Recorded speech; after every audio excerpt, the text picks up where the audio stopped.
Va ora in onda Zoom, il drive time in mezzo ai fatti con Antonino Danna.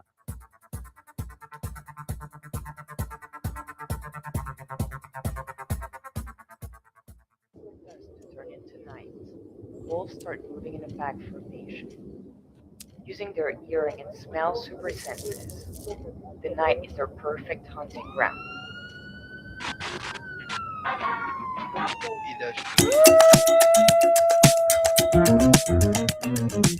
Siamo tutti in pace con i sensi degli altri, con i nostri invece non sappiamo che farci. Ed io che resto qui a perdermi, a parlare di te anche nei vicoli vicinissimi.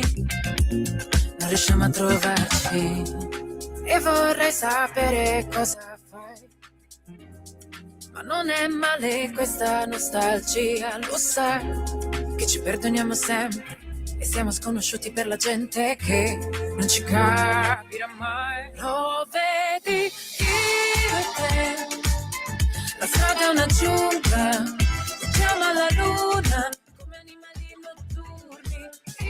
Io e te facciamo paura, troviamo una scusa per scomparire.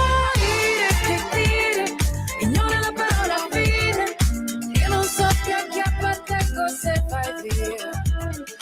Io e te, la strada è una giungla, chiama la luna come animali notturni.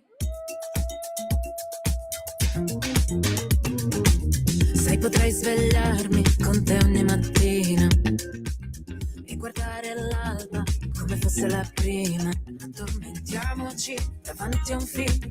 Se vuoi dormire con me, quando mi guardi fai voragini ed io non mi difendo più. Fuori è pieno di persone, ma lo sai che nessuno... Buonasera Antonino, a te la linea.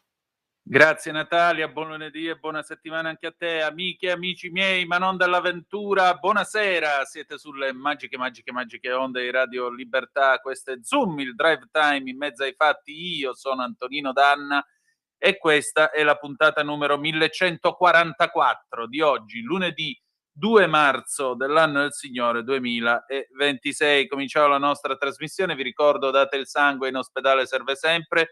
Salverete vite umane, chi salva una vita umana salva il mondo intero. Secondo appello radiolibertà.net. Fesso chi non lo legge, perché vi perdete un bellissimo giornale online dove ci sono i liberamente del direttore responsabile Giovanni Sallusti, gli auto da fe di Giulio Cainarca, la rassegna stampa di Sammy Varin, videopillole e molto altro ancora. Infine 340 670 9659 per le vostre zappe o WhatsApp che dir vogliansi, oppure 0292947222 quando ve lo dirò io per il telefono. Stasera ne avremo molto poco, tra l'altro. Cominciamo allora la trasmissione. Ancora buon lavoro cara Natalia e partiamo con lui, implacabile come sempre, Pierluigi Magnaschi con diritto e rovescio. Vai pure.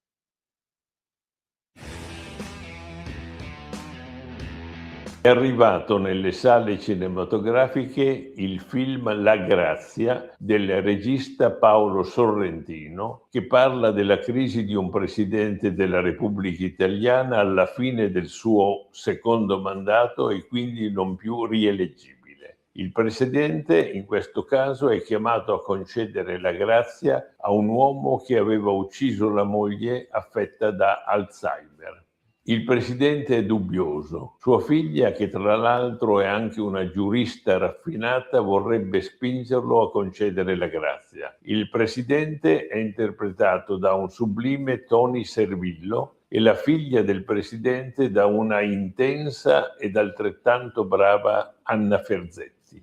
Il film descrive un presidente dubbioso, circondato da collaboratori onnipresenti, ma che è anche tremendamente solo. Egli vaga, aggrappato alla sua sigaretta che non dovrebbe fumare, in un Quirinale spesso vuoto e alle volte anche ostile, dove i silenzi parlano più di tante parole. Un gran bel film, ve lo consiglio.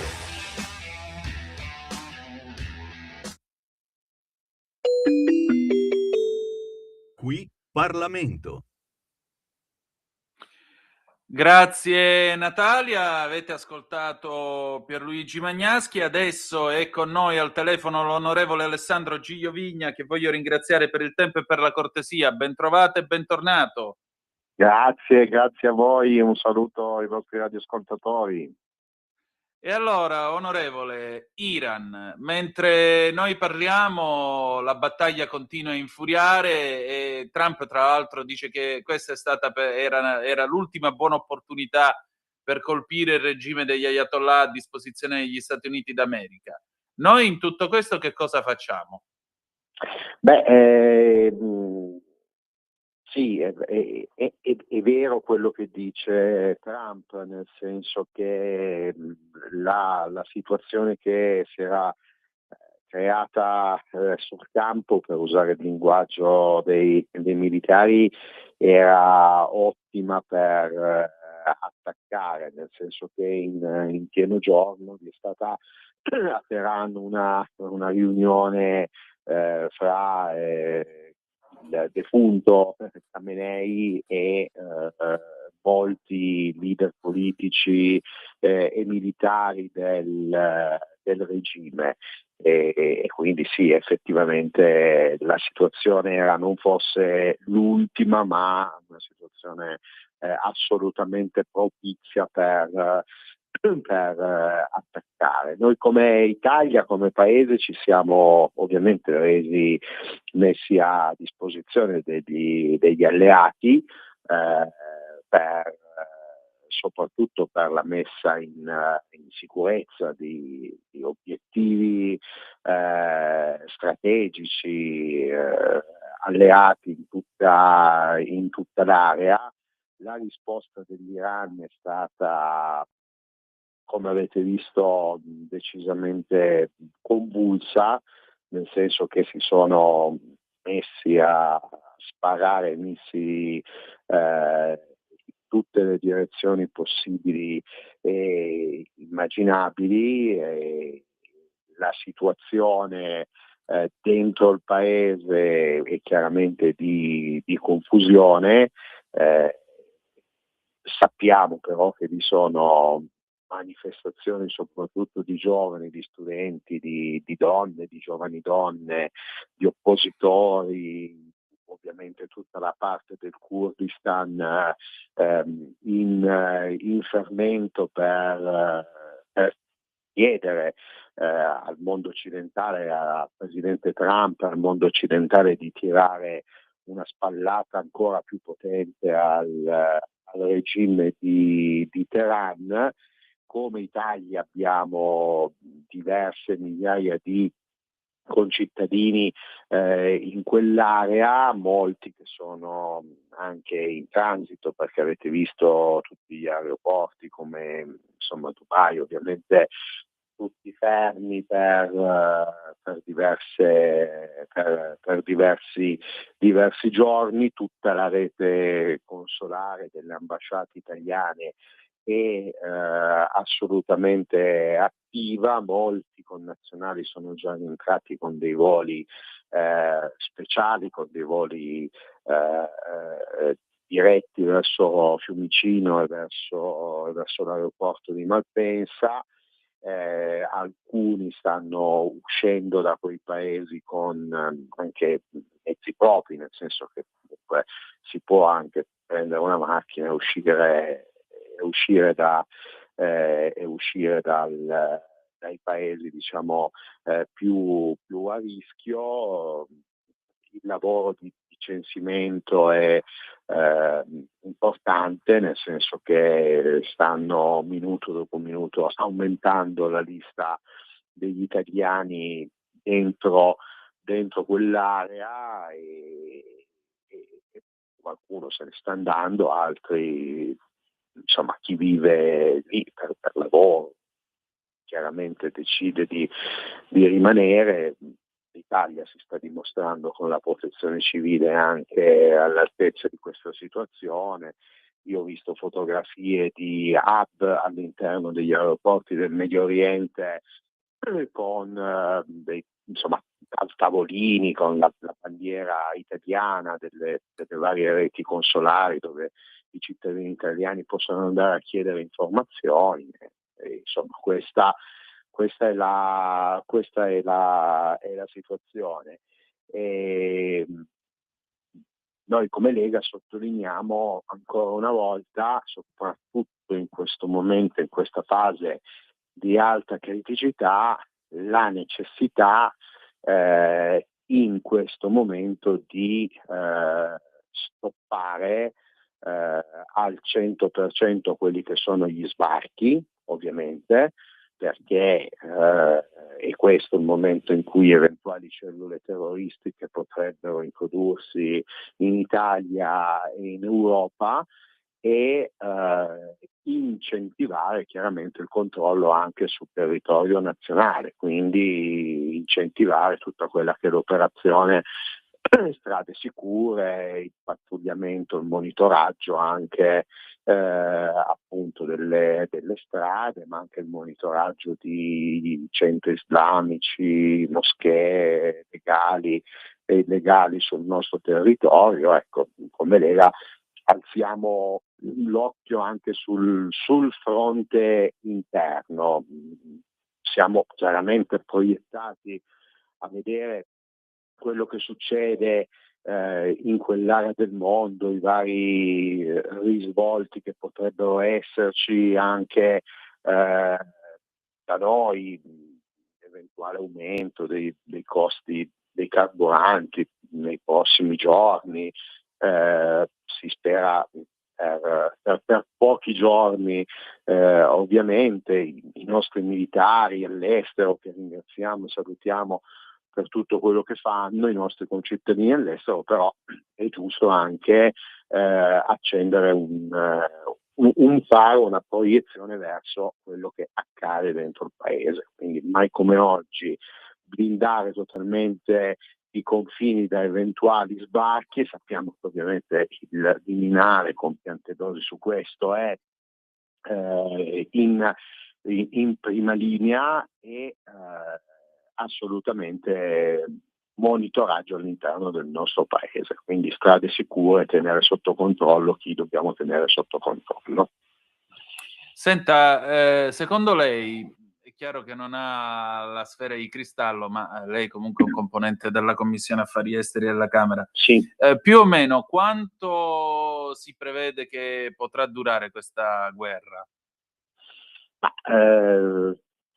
Sono quelle situazioni imprevedibili, diciamo che dipende quando soprattutto gli Stati Uniti vogliono farla finire.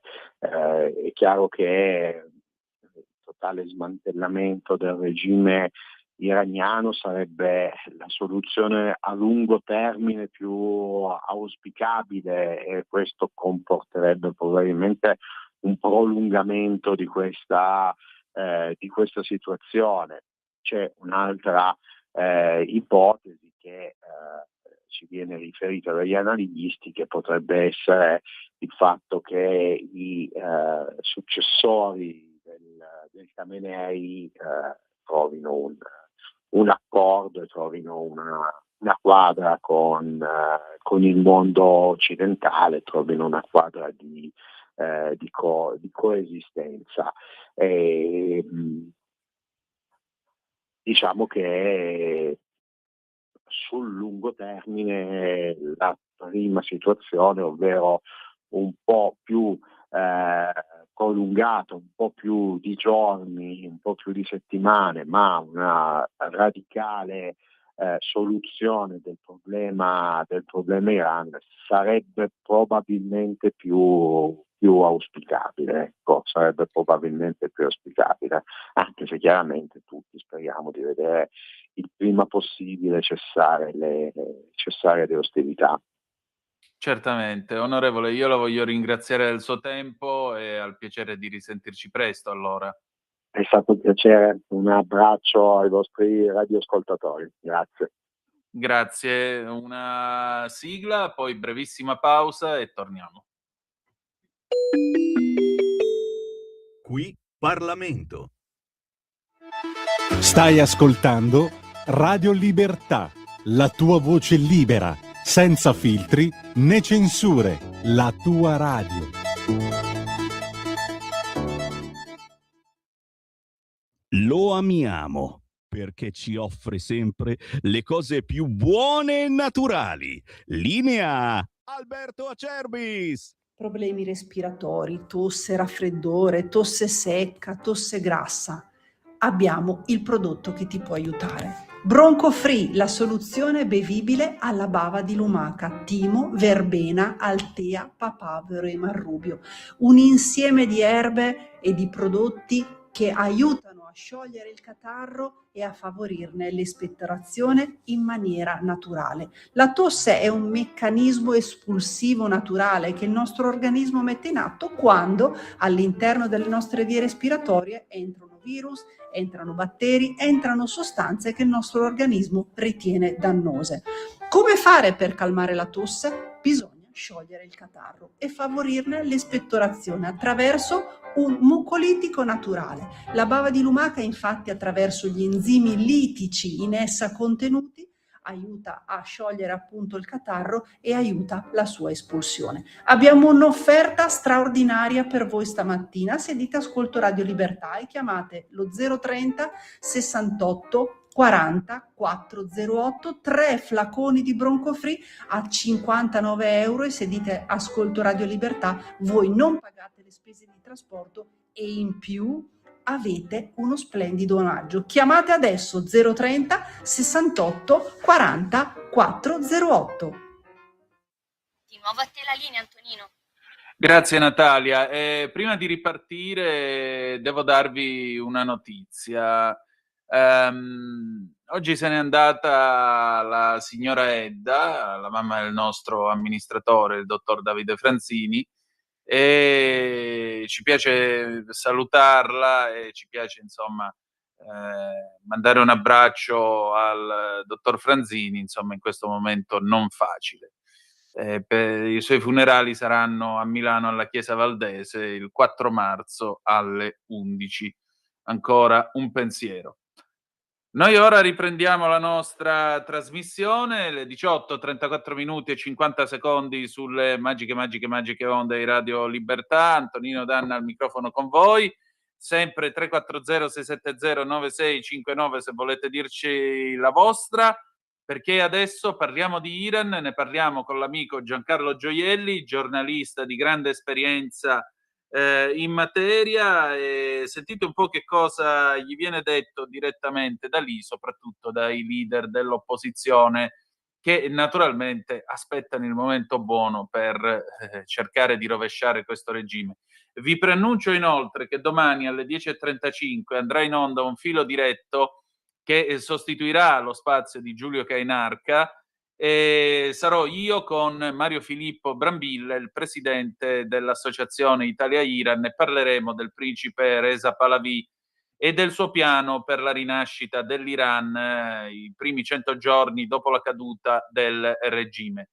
Intanto vi dico anche che Trump ha appena detto che l'America ovviamente è in grado di mantenere questa guerra per oltre 5 settimane di durata.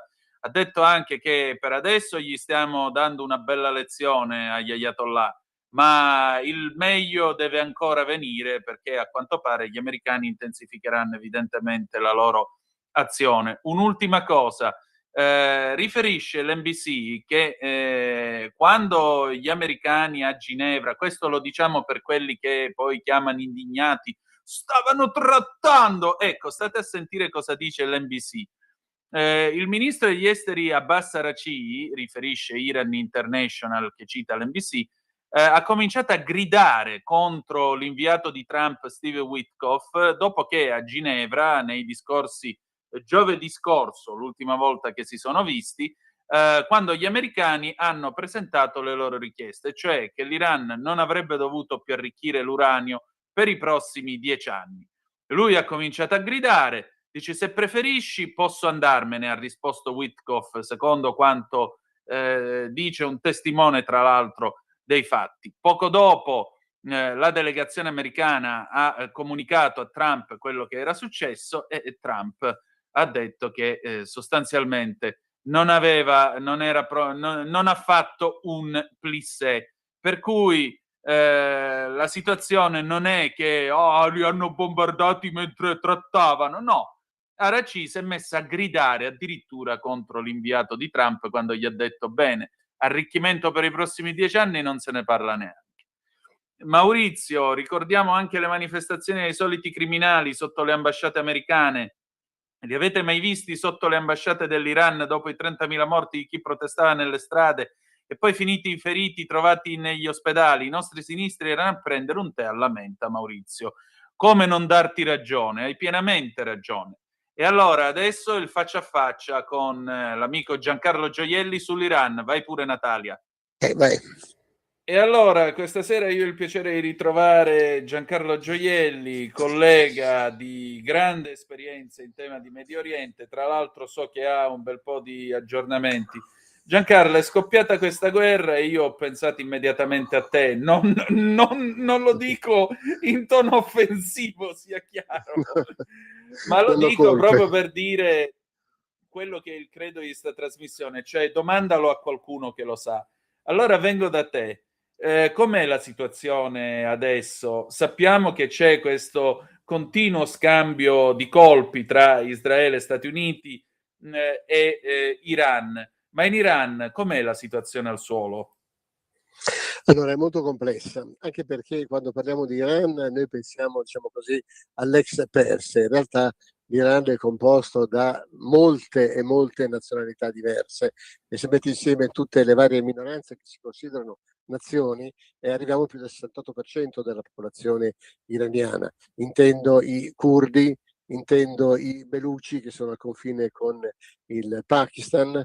I curdi sono quasi 40 milioni di persone tra Siria, Iran, Iraq e Armenia. Intendo gli Hawaz, che è la minoranza araba che vive in Iran, a cui è negato il diritto di parlare la propria lingua, che da sempre più di un secolo è sotto Teheran. Tutte queste popolazioni sono in rivolta e soprattutto tutti dicono, ho parlato con i vari leader questa mattina, sono riusciti a raggiungere in diversi modi e tutti dicono che vedono la possibilità di un regime change, di una caduta del regime non a breve, ci vorranno settimane di bombardamenti, ma qualcosa accadrà. Il problema è casomai il dopo. Diciamo che le situazioni al momento comunque sono bombardamenti che continuano, c'è un allarme anche dell'agenzia nucleare per quello che potrebbe succedere ai siti nucleari se venissero colpiti, però su questo punto non ci sono dati in realtà allarmanti, è una preoccupazione. L'Iran risponde comunque tirando missili. L'intelligence israeliana aveva da fonte di intelligenza israeliana venivano stemati in circa 2000 i missili che possiede l'Iran, finora ne ha tirati 250 o forse di più, per quanto può andare avanti questo non si sa. È anche vero che i suoi proxy, cioè gli Houthi e Hezbollah, Hamas in questo momento ha altro a cui pensare, diciamo così, si stanno mobilitando. Israele ha bombardato Beirut Sud, non si spingeva così a nord nei bombardamenti da 2 anni, e questo fa segnalare il fatto che probabilmente Israele vede il pericolo anche di un attacco da parte di Hezbollah per vendicare la morte di Khamenei e tenere impegnato l'Iran. E c'è poi, come dire, una grande attenzione, un grande allarme per il fatto che comunque l'Iran è sicuramente colpito, sicuramente decapitato nella sua leadership, ma è di far del male sia Israele, abbiamo visto i razzi che sono arrivati ieri, i morti vicino a Gerusalemme, e anche di attivare tutte le cellule dormienti del fondamentalismo jihadista che sono metastatizzate in tutto il mondo. Solo in Italia ci sono 8.000 obiettivi sensibili classificati dal Ministero degli Interni. Quindi c'è una situazione in Iran complessa, confusa, da cui è difficile avere informazioni. Io le ho avute, ripeto, questa mattina da fonti delle varie nazionalità che sono però un po' ai bordi, non nella parte centrale dell'Iran, non a Teheran. Internet funziona a tratti, e poche notizie arrivano, pochi filmati arrivano, sicuramente l'opposizione che nelle scorse settimane è stata massacrata nelle piazze e si sta mobilitando anche questa. Il problema sarà appunto gestire la situazione adesso, e questo nessuno sa dire che cosa accade, e soprattutto vedere cosa accadrà dopo, se il regime cadrà. Sicuramente gli americani non entreranno boots on the ground in Iran, non c'è avuto l'esperienza dell'Afghanistan, non la vedo, e stanno invitando la popolazione a sollevarsi. Ma quando si parla di popolazione, e qui bisogna capire che cosa intende Trump e cosa intende Netanyahu, perché un conto è la popolazione persiana che si oppone al regime degli Ayatollah, ma sostanzialmente è iraniana e persiana. Un conto sono le 6 diverse nazionalità che sono più del 60% della popolazione dell'Iran complessivamente, e in quelle regioni come Awaz, come Belucistan, come il Kurdistan, ci sono le più grandi riserve di petrolio, ci sono gli accessi al mare che sono fondamentali, ci sono enormi risorse minerarie, terre rare e tutti i materiali che sono utili. Da lì passano, soprattutto a Belucistan, anche la cosiddetta via della seta, la via economica che porta alla Cina, quindi anche lì in questo momento Cina, Russia, India stanno guardando, Turchia, stanno guardando a quanto succede in Iran per ritagliare anche all'interno di queste nazionalità dei propri spazi, in qualche modo appropriarsi di questi gruppi. È una situazione molto confusa, dove diciamo così, le minoranze unite cercano di unirsi, ma non si fidano della opposizione al regime, perché dicono: se comunque c'è un cambio di regime che tiene ancora al potere, diciamo così, l'impero persiano, quello potremmo definirlo così. Sappiamo che il figlio dell'ex Shah, morto, ma Reza Pahlavi, dagli Stati Uniti, dice: adesso voglio unificare l'opposizione e rilanciare la monarchia. Di questi non si fidano le minoranze. Sicuramente non può essere questo, probabilmente non può essere questo il futuro dell'Iran. Senti, Trump dice: però io ho l'idea di who calls the shot, cioè chi è che dà le carte dopo la caduta del regime degli Ayatollah, ce l'ho già. Secondo te bleffa o una mezza idea di un governo, diciamo così, filo americano, filo occidentale c'è davvero? Guarda, l'ultima volta che sono riuscito a parlare con un oppositore iraniano, lui mi disse: non arriverà un nuovo leader, un Bani Sadr, tra virgolette. Ti ricordi quando cadde lo Shah, ci fu questo temporaneo leader moderato, diciamo così, islamico, che poi fu supplantato, messo fuori gioco da Khomeini. Non potrà arrivare sui carri armati americani. Sicuramente, difficilmente ci vedo a Reza Pahlavi, il figlio dello Shah, che se n'è andato tra l'altro con la langa col tesoro dell'Iran, tornare al potere, restaurare una monarchia. Oddio, tutto è possibile, mi sembra difficile. Sta giocando a poker. Guarda, questo è un discorso che si faceva anche ai tempi dell'Ucraina. Si diceva l'America pensa che Putin stia giocando a poker, mentre Putin sta giocando a scacchi, ha posizionato le sue pedine. È facile capire le mosse che farà, perché le mosse degli scacchi sono prevedibili nel momento in cui tu vedi che si stanno muovendo tutte le pedine in una direzione, e qualcosa deve pure avvenire in quella direzione. Se tu pensi che questo sta bluffando, muovendo le regine, i cavalli, in questo caso le portaerei e gli aerei, mi sembra strano. Sta bluffando, ma in che direzione? Chi ha in mente? Chi può avere in mente? I personaggi noti non ne conosco, né Trump li cita o li vuole citare. Certamente anche qui, ripeto, nel momento in cui cita un personaggio, questo diventa automaticamente la persona di Trump, se non la persona di Netanyahu. E non dimentichiamoci che in questo momento sono molto coinvolti anche tutti i paesi arabi, perché l'Iran ha tirato missili ovunque, in Bahrain, a Dubai, in Oman, cioè, e questi vorranno una persona come dire, legata all'America, quindi a doppio filo, o addirittura ad Israele. La vedo difficile, e non lo so.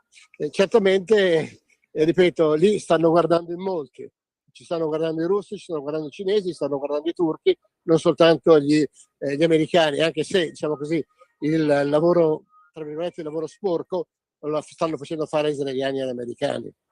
Ecco, Poi appunto, caduto il regime qualcuno si muoverà. il punto è So che proprio... l'India sta anche guardando con interesse Sì. la situazione, perché per esempio il Pakistan, che ha lanciato dei messaggi di solidarietà all'Iran, il Pakistan intanto ha attaccato l'Afghanistan, e qui non si capisce molto bene cosa sta succedendo anche in quella zona. Cioè qui praticamente è tutta una fascia, cioè non si può guardare solo all'Iran, è tutta una fascia di terreno che va dal Mar Mediterraneo, cioè sostanzialmente da Israele, dal Libano, attraversa i paesi arabi a sud, il Golfo Persico, il Golfo di Oman, e poi risale attraverso tutta l'Asia Minore e poi attraverso tutta l'Asia centrale, arriva fino al confine con la Cina. Lì è tutto in fiamme, ovunque lì arrivano missili. È proprio questo il punto, i paesi arabi. I paesi arabi, possiamo però anche dire che questa sembra anche una guerra tra sunniti e sciiti, visto e considerato che l'Iran è solo contro tutti gli altri paesi, contro l'Arabia Saudita. Addirittura l'Oman o il Qatar, uno dei due, ha chiuso l'ambasciata. Chiudere l'ambasciata e richiamare l'ambasciatore, dopodiché c'è solo la dichiarazione di guerra. Cioè, non è che questo tentativo di intimidazione mafiosa, passami il termine, come a dire, avete visto, vi siete messi con gli ebrei e con gli americani, ma vi siete messi dal lato sbagliato e la pagate.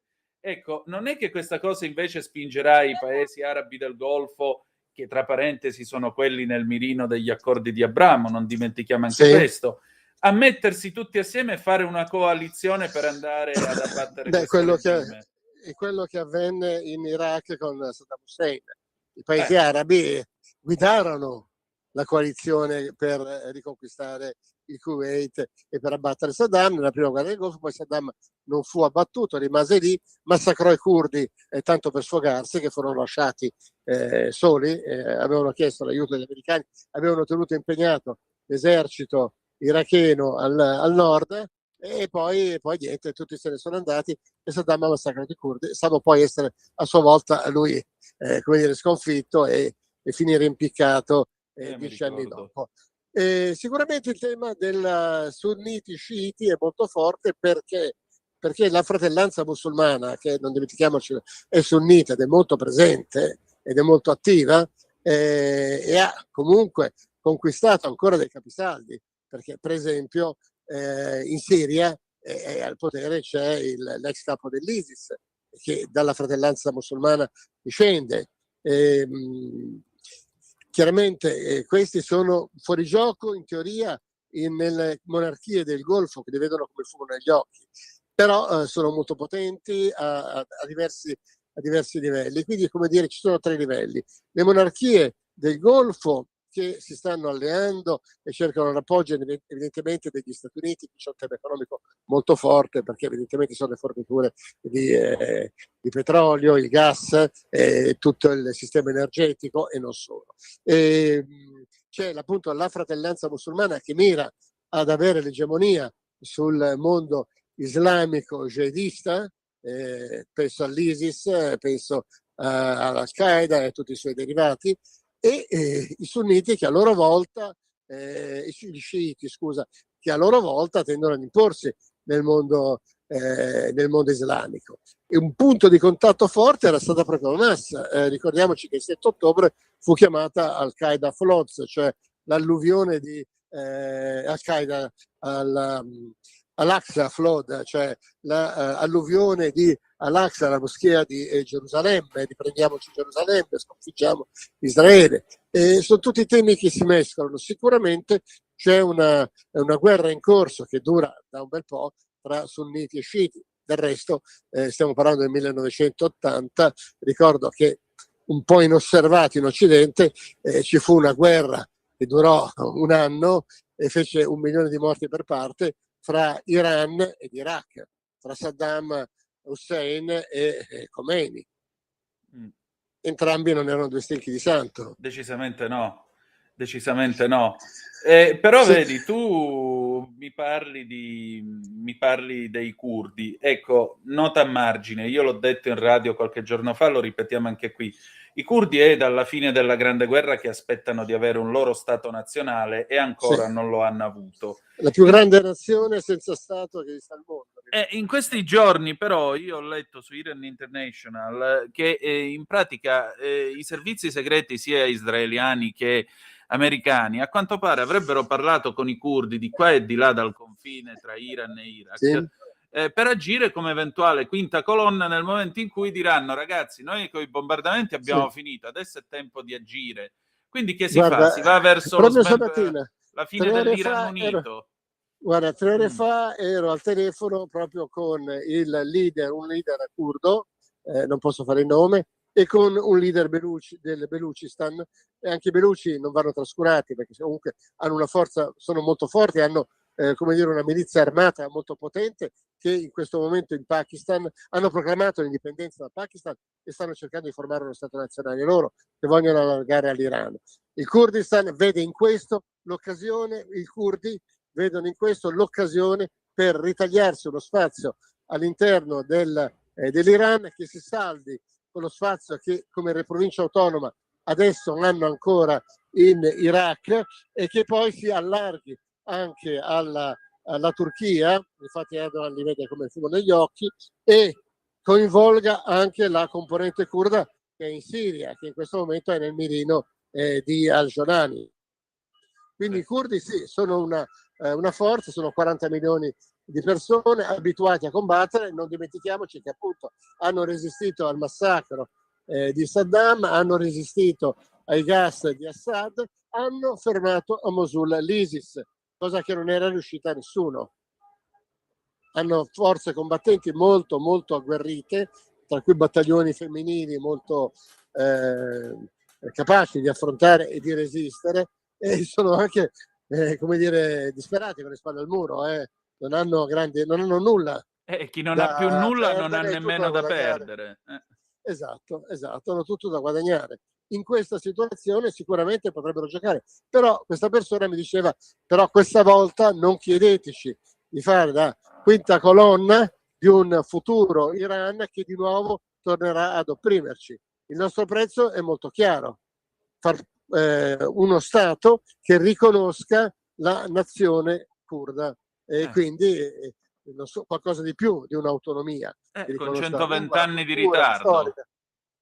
Sì, si torna ancora a quando l'impero britannico tracciò con un pennarello delle linee dritte in tutto il Medio Oriente, attraverso popoli che invece usano un alfabeto che è tutto a curve, non c'è una riga dritta in tutto l'Islam, se vogliamo dirla chiara. Tra l'altro i curdi sono islamici, hanno anche una notevole componente cristiana.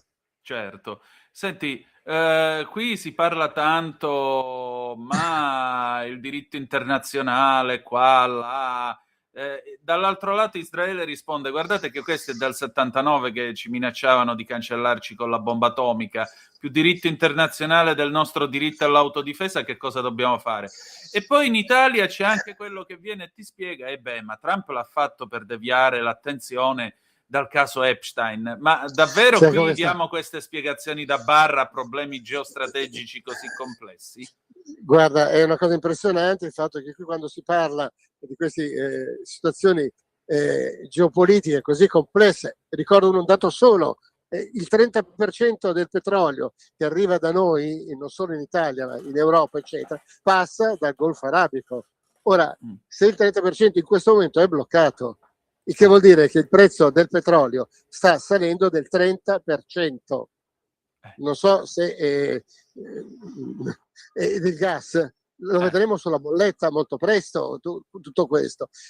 Dire che tutto questo, la polemica, tutto questo si riduce al fatto che il ministro Crosetto era a Dubai ad una festa, è dovuto rientrare con un aereo di Stato, oppure che la Meloni fa troppi sorrisetti a Trump, è veramente altro che provinciale, Noi veramente abbiamo una lettura di quanto sta avvenendo nel mondo che è tutto filtrato dal fa bene al governo Meloni, oppure no, fa bene a Calenda, fa bene a Renzi, ma Sì, ma se io volevo pigliarmi una birra con te, non ti telefonavo a quest'ora per parlarne su una radio nazionale. Questo è il punto. Perché non riusciamo a uscire appunto dalla conversazione, io credo seria, che stiamo facendo noi? Perché non si riesce a fare una conversazione seria su ste cose? E invece siamo alla tifoseria da bar ogni volta. Me lo spieghi?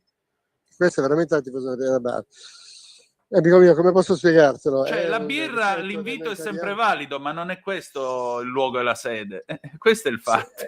È un difetto di noi italiani vedere, ma non solo degli italiani, Sì, perché anche in America dicono: ah, ma l'ideologia MAGA dove è finita? Make America Great Again, perché i nostri devono rischiare la vita in Iran, eccetera, eccetera. È un problema, sicuramente è un problema. Sicuramente, parliamoci chiaro, il tenore di vita che abbiamo si fonda sulle forniture energetiche. Certo. Tutto questo non ci creerebbe problemi. L'Occidente è quella cosa per cui primi del Novecento, fino all'800, primi del Novecento, fu condotta la guerra dell'oppio dalle potenze occidentali che forzarono la Cina ad aprire le sue frontiere alle navi inglesi che portavano l'oppio in Cina. Yes. È come se adesso facessimo una guerra come se, come dire, a parti inverse il Venezuela facesse la guerra agli americani per costringerli a lasciare importare la cocaina negli Stati Uniti. Beh, questo l'ha fatto le potenze europee. E quindi c'è sempre una doppia morale. Il diritto internazionale mi fa un po' sorridere. Ho avuto una brutta discussione con una docente, tra virgolette, di diritto internazionale di un'università italiana, che diceva il diritto internazionale, ma la risposta deve essere proporzionata. Cosa vuol dire proporzionata quando, non so, il 7 ottobre, donne stuprate, tutto quello che è successo? Cos'è la proporzione? Tu stupri una persona, puoi stuprarne un'altra? Tu ammazzi un bambino, puoi ammazzare un bambino? La proporzione vuol dire, nel diritto internazionale, vuol dire una risposta che sia adeguata all'obiettivo militare che si è dato e che non travalichi andando a offendere, nel senso di colpire inutilmente la popolazione civile. Certamente se tu mi metti un solito discorso una postazione di missili sotto un asilo, c'è il rischio che i missili arrivino sopra l'asilo. Questo pare anche a me. Questo l'ha detto con buona pace di tutti, che dicono che adesso Gaza è dimenticata. Non è affatto dimenticata. Peraltro l'unico che cerca di fare un piano su Gaza è Trump. Esatto. Con risultati che dovremmo tutti vedere, per l'amor del cielo. Ma per il momento lì il cibo arriva, le medicine arrivano e la situazione un po', non molto, ma un bel po' è migliorata. Questo lo stanno dicendo tutti. Senti, ieri John Bolton, che come sai è stato consigliere nazionale per la sicurezza di Trump nel suo primo mandato, scriveva sul Sunday Telegraph una cosa molto interessante, cioè è chiaro che si stanno creando delle crepe all'interno del sistema di potere iraniano. Allora, a questo punto bisogna trovare tutti quei comandanti dei Pasdaran, tutti quei burocrati, tutti quegli ayatollah che già, diciamo così, sono i chiodi che ballano in tutta l'intelaiatura, e allargare queste crepe, poi che lo si faccia con la corruzione, che lo si faccia con la promessa di impunità, con quello che vuoi, però l'obiettivo a questo punto è sfruttare immediatamente, lui dice lo devono fare soprattutto le opposizioni iraniane, sfruttare questi buchi, e questo porterà ad accelerare e poi a far cadere il regime. Secondo te è una strategia che può funzionare?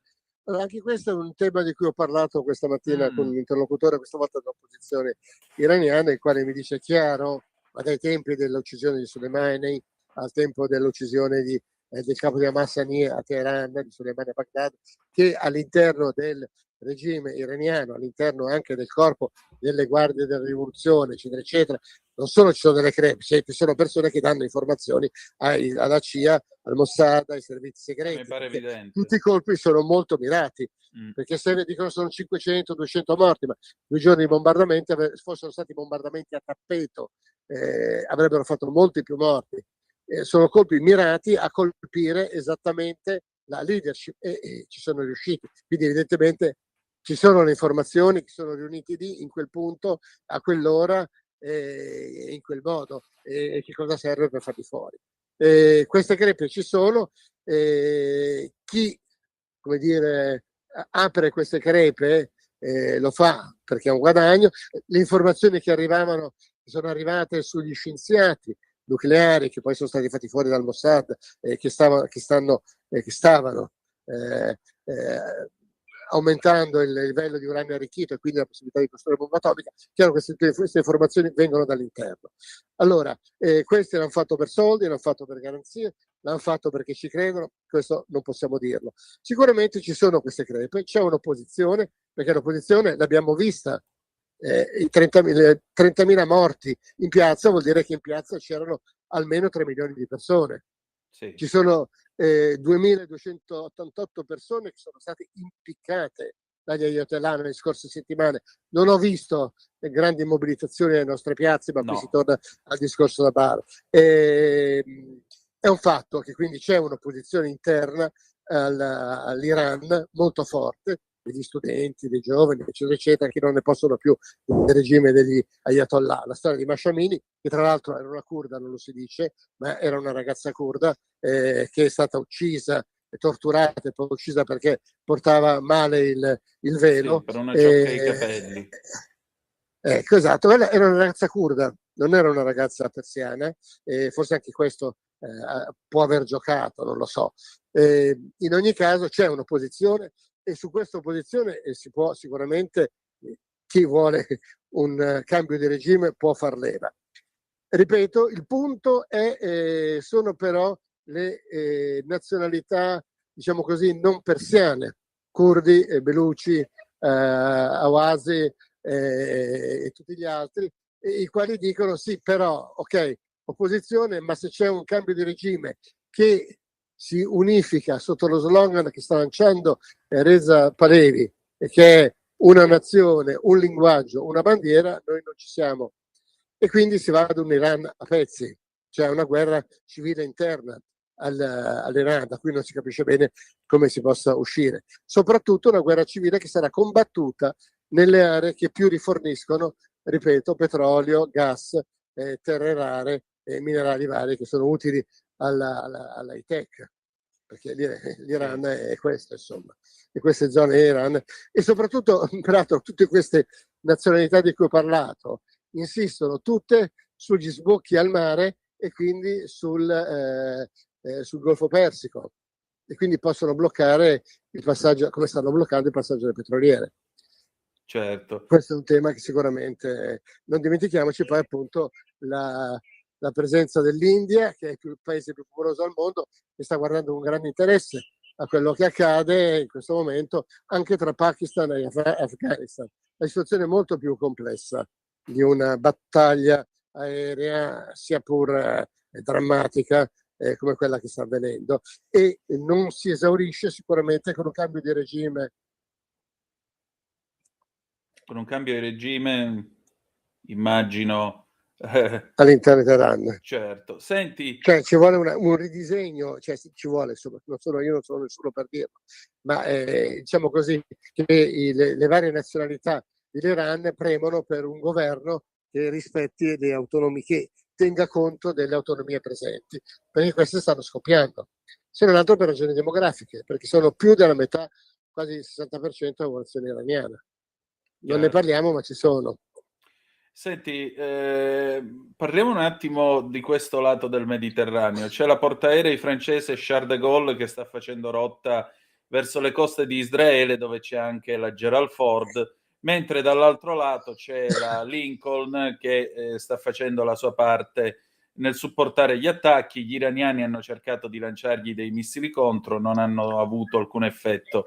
Tra l'altro ieri notte ha debuttato non l'Iron Dome, l'Iron Sling mi pare, insomma la fionda il raggio laser, il cannone laser sviluppato da Israele per abbattere i droni, quindi c'è anche un'evoluzione nei mezzi di combattimento, ma il punto è questo: gli inglesi danno le basi agli americani per attaccare eventualmente l'Iran da più vicino, quindi da Diego Garcia che è in mezzo all'Oceano Indiano e non dal Missouri che è lontanissimo.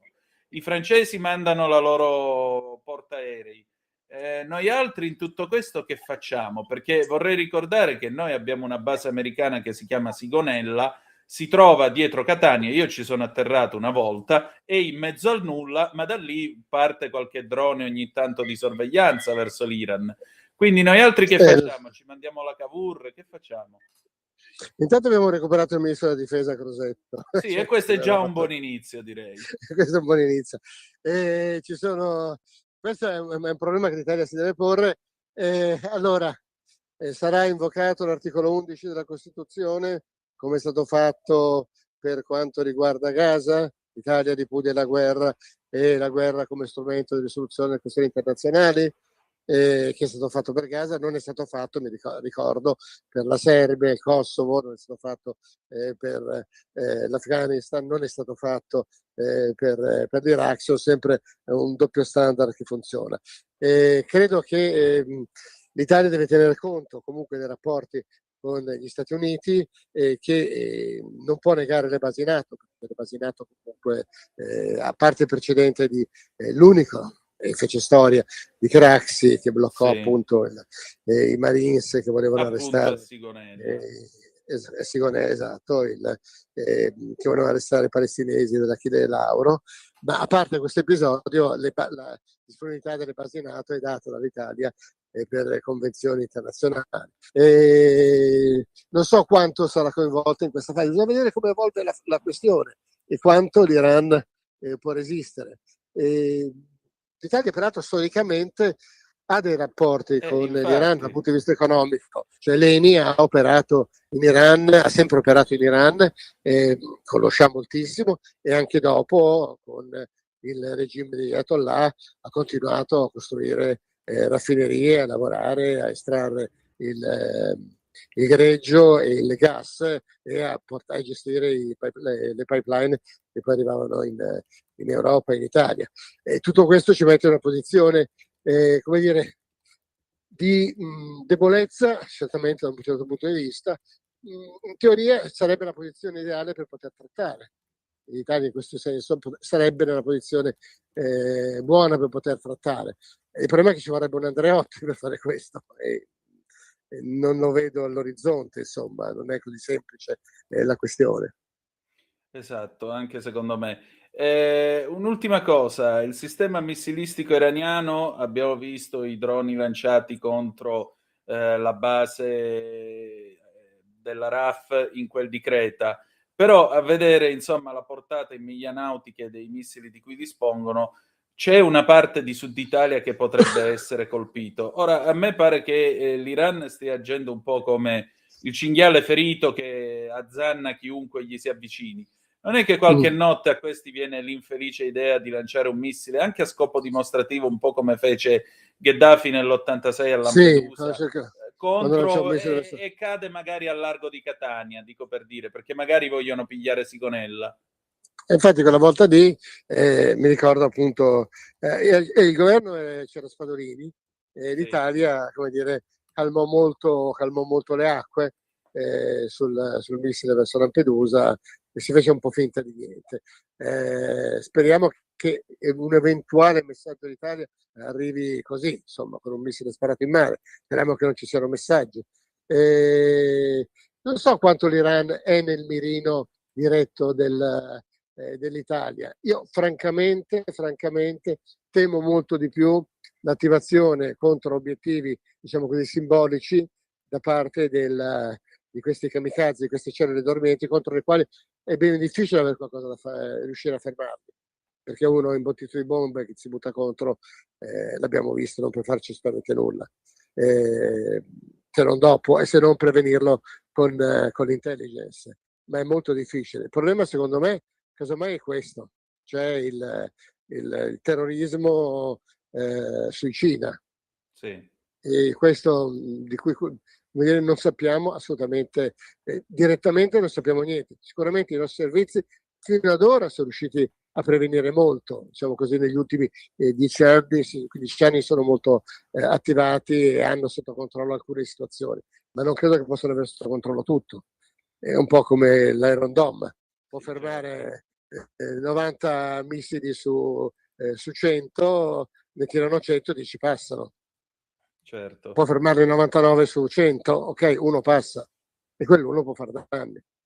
Idem per quanto riguarda appunto il fondamentalismo jihadista, che a volte poi si basa su pazzi che sono, come dire, cellule impazzite e autonome, che prendono un coltello una Molotov e la tirano in faccia, e cosa puoi dire? Gridando all'Akbar, e quello non lo fermi.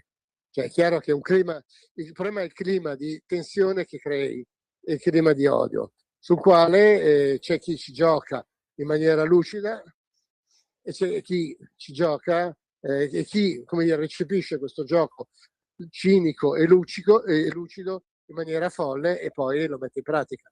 Se scrivi sul muro che ammazzare XY non è un reato, come facevano negli anni 70 i gruppi extraparlamentari, e poi alla fine c'è chi li prende sul serio, no? E comincia ad ammazzare.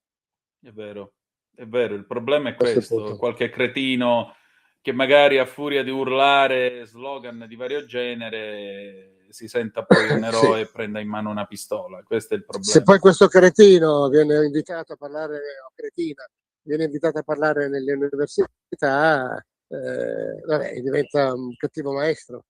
Si chiamavano così una volta. Decisamente. E questo è un altro problema. Sì, un grosso problema. Senti, per concludere, secondo te ora Israele dice di non avere una data di scadenza per la fine delle operazioni. Trump dice la guerra può durare 4-5 settimane. L'Iran dice non vi preoccupate che noi possiamo fare nottata. Ma mi pare che l'Iran comunque quanto a riserve di missili stia cominciando ad andare un pochettino a corto. E questo è quello che dicono, come si diceva prima, speriamo sia così, che in qualche modo si arrivi ad una resa e le carte tornino sul tavolo per una trattativa, ma ripeto, qui si gioca a scacchi, si gioca a poker o non si gioca affatto, e questo lo vedremo nelle prossime settimane, diciamo così, mi sa che ci risentiremo presto, spero. Molto volentieri. Allora, grazie come sempre. Okay, grazie a voi e a tutti gli ascoltatori, un saluto e una buona serata. A te carissimo. Grazie. Stai ascoltando Radio Libertà, la tua voce libera, senza filtri né censure, la tua radio.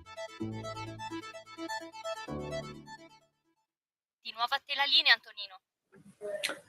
Grazie Natalia, alle 19:14 e 43 secondi sulle magiche onde di Radio Libertà. Antonino Danna al microfono con voi per questa puntata di stasera. Tra poco cediamo la linea alla nostra Carla De Bernardi sul Cammino di Santiago. Vi voglio leggere però altri 2 messaggi che sono arrivati. Ricordiamo, no, questa l'abbiamo già letto. Come sempre, solo in questi momenti si ricordano dei curdi che dovrebbero combattere dall'interno per poi essere bombardati dai turchi, sempre convinti con la scusa di uno Stato indipendente, dice Maurizio. Ma chissà, fosse che fosse la volta buona in 120 anni. E ancora Maurizio, i paesi arabi dovrebbero unirsi per stringere l'Iran, come dovrebbero garantire la deposizione delle armi di Hamas a Gaza, Maurizio. Guarda, per le armi di Hamas ci pensa Israele, non ti preoccupa, che non è partito manco un mortaretto da Gaza, chissà perché. Invece, per quanto riguarda l'Iran, mi pare che gli stati arabi si stiano fortemente incazzando, qualcuno ha anche chiuso le ambasciate, qualcun altro sta respingendo con l'antiaerea i missili che arrivano. Stesse attento Teheran, perché mi sa che questo regime non dura assai, non dura proprio. Vi do l'ANSA. Trump, stiamo massacrando l'Iran, presso una grande ondata non esclude l'invio di soldati. Droni verso la base inglese di Cipro, 3 caccia USA abbattuti in Kuwait da fuoco amico. Governo iraniano, stasera scendete in piazza per sostenerci, il conflitto si allarga, Israele attacca il Libano, ucciso a Beirut il capo dell'intelligence di Hezbollah. Ancora la guerra affossa le borse, l'Europa brucia 314 miliardi, Crosetto e Tajani, la sicurezza degli italiani è la priorità. I primi 127 italiani bloccati rientrano con un charter dall'Oman, Val di Tara per gli studenti, possibile rientro tra mercoledì e giovedì. Signorini saluta i lettori di Chico, comincia una nuova vita, il caso Corona non ha influenzato, è una decisione maturata da anni.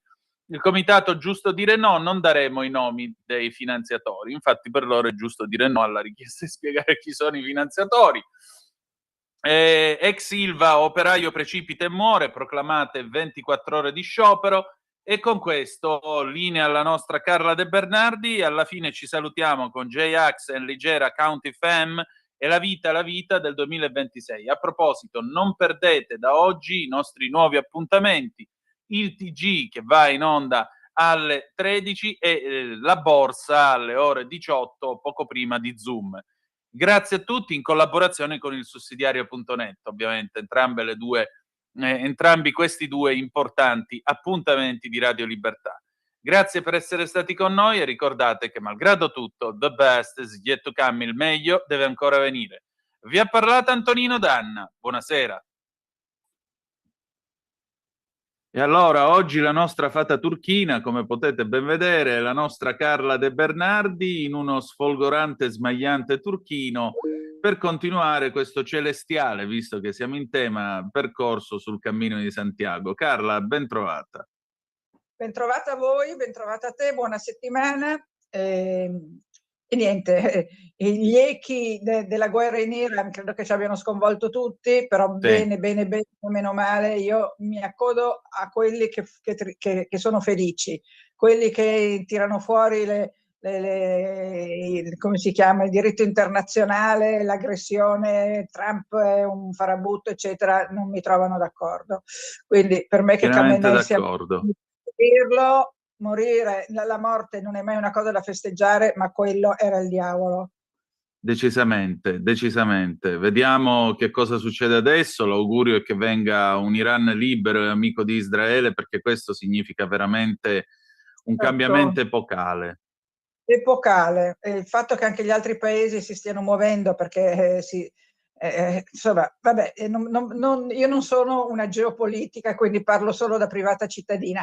Ascolta, facciamo come l'altra volta che commentiamo un po' le foto? Sì, infatti, eccole qua, già pronte per te. Casa Botines a Leon. Siamo già arrivati a Leon? Siamo già arrivati a Leon, cioè prima siamo andati, dunque dove eravamo la settimana scorsa? Aspetta che ti dico dove eravamo. Eravamo a Sahagún e a Bersianos, dove io ho fatto l'ospitaliera, abbiamo parlato di quello. Poi sì, ci siamo da Bersianos, è la penultima tappa della Meseta. Ti ricordi che abbiamo parlato della Meseta, questa strada sugli altipiani quasi prive di vegetazione, dove ti fissi sull'orizzonte, non vedi niente, poi di colpo spunta da una valletta un villaggetto e sono 180 chilometri di Meseta, e sono appunto quelli che molti saltano perché dicono che noia la Meseta. Se non sei capace di affrontare la pazienza, la noia, la solitudine, non andare a fare il Cammino di Santiago. Cioè, non ha senso saltare proprio il pezzo che tutto sommato è non il più mistico, ma è tra i tratti mistici, perché ti mette a contatto con l'universo, perché sei lì da solo in un luogo deserto, da solo. Ci sono anche gli altri pellegrini, voglio dire, ma non ci sono città, non ci sono macchine, non ci sono mezzi, non ci sono.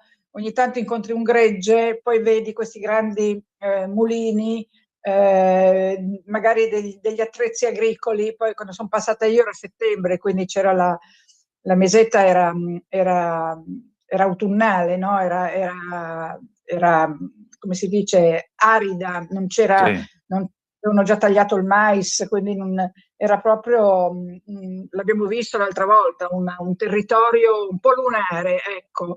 E devi essere capace di affrontarlo, perché se non sei capace di affrontarlo, cosa vai a fare il Cammino di Santiago a fare? Vai a fare una gita, peraltro ammirevole chi lo fa, vai a fare una gita in alta montagna, non andare a fare il Cammino di Santiago. Questo è un po' il mio invito. Esattamente, condivido. Proprio incontri te stesso, Antonino. Io in un capitolo del mio libro, intanto diciamo che la tappa è da Bersianos a León, passando per Mansillas de la Mulas, che è un paesello, penultima tappa, e poi arrivi a León. León è una città, è la capitale di Castiglia e León, è una città importante, dove c'è questa casa Botines che tu vedi nella foto, che è stata fatta da Gaudì. Le tracce di Gaudì si trovano sia a León che ad Astorga. A León c'è da vedere la cattedrale di Santa Maria de la Regla, che è un gotico spagnolo bellissimo. C'è il Pantheon Reale, dove, sì, esatto, dove sono seppellite un sacco di persone, un sacco di reali. È una città importante e anche decisamente bella da visitare. Questa è Astorga invece, Sì. ne parliamo dopo. Io non facevo la turista, quindi non andavo a fare delle visite turistiche, per cui passavo davanti alla cattedrale, certo che entravo, piuttosto che dal Palazzo Bottines, che peraltro ho trovato, non ho avuto il tempo di visitare, c'è un museo Gaudì, ma non ero lì per fare la turista, quindi non vi do indicazioni turistiche, quelle si trovano poi, sai, ormai su TripAdvisor e sui siti di turismo trovi talmente tutto, su Google, sull'intelligenza artificiale, che è inutile che io vi stia a parlare delle... Sì, certo, cito la cattedrale Santa Maria della Regla perché a León è importante. Io poi ho avuto un'esperienza personale interessante perché Lalla, che era sempre con me, aveva un callo e quindi dice vado a farmi togliere il callo, aspettami qui. E io mi sono sdraiata su una panchina della piazza di Santa Maria della Regla, proprio sdraiata, erano le 4 del pomeriggio, e mi sono addormentata come un bambino piccolo e sono stata svegliata un'ora e mezza dopo, se non 2 ore dopo, dai rintocchi delle campane della chiesa che annunciavano il vespro. Questo per dire che sul cammino fai delle cose che normalmente non faresti, cioè io a Milano non mi sdraio sulle panchine per dormire e neanche se vado a New York o se vado a Vienna, invece lì ti sdrai su una panchina per dormire tranquillamente, ti fai una pennica di 1 ora e mezza e infatti poi è arrivata Lalla che mi ha detto svegliati, dobbiamo proseguire, e mi sono svegliata e siamo andati avanti. E quindi questa città la trovi in fondo alla mesetta e la mesetta ha questa dimensione orizzontale, no? Cioè è orizzontale, non hai dimensione verticale. Poi arrivi in città ed ecco che ti si ergono queste cattedrali, questi palazzi e è come se la mesetta avesse solo 2 dimensioni, non avesse la terza. La terza dimensione sei tu che ti muovi nella mesetta. E lì ti accorgi anche di un'altra cosa, che non è il tempo che scorre, noi diciamo sempre il tempo scorre, siamo noi che scorriamo nel tempo, cioè il tempo è immobile, non è il tempo che scorre, siamo noi che attraversiamo il tempo, purtroppo in una direzione sola, non possiamo tornare indietro, però se non col pensiero, la fantasia, la memoria, la nostalgia e i ricordi, e quello è la nostra dimensione temporale del passato, ma la vita è nel presente e semmai puoi appunto ricordare il passato, sperare nel futuro, ma devi vivere il presente e nel presente scorri tu nel tempo. Questo è quello che ti rendi conto quando cammini in questa mesetta solitaria e entri veramente in contatto con una parte interiore di te. Lì c'è poco da fare, non sfugge, non devi essere un filosofo, un santone, un guru, un Buddha, è così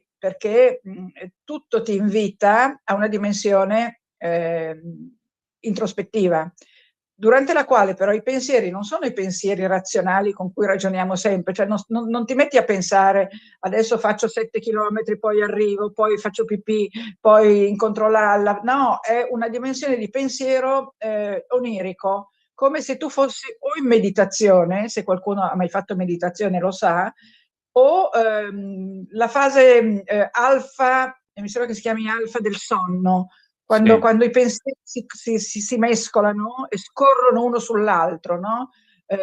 Dove non c'è un piano cronologico nei pensieri, non c'è un piano razionale, ma c'è un piano appunto, io lo definisco onirico, perché è veramente quello che provi prima di addormentarti.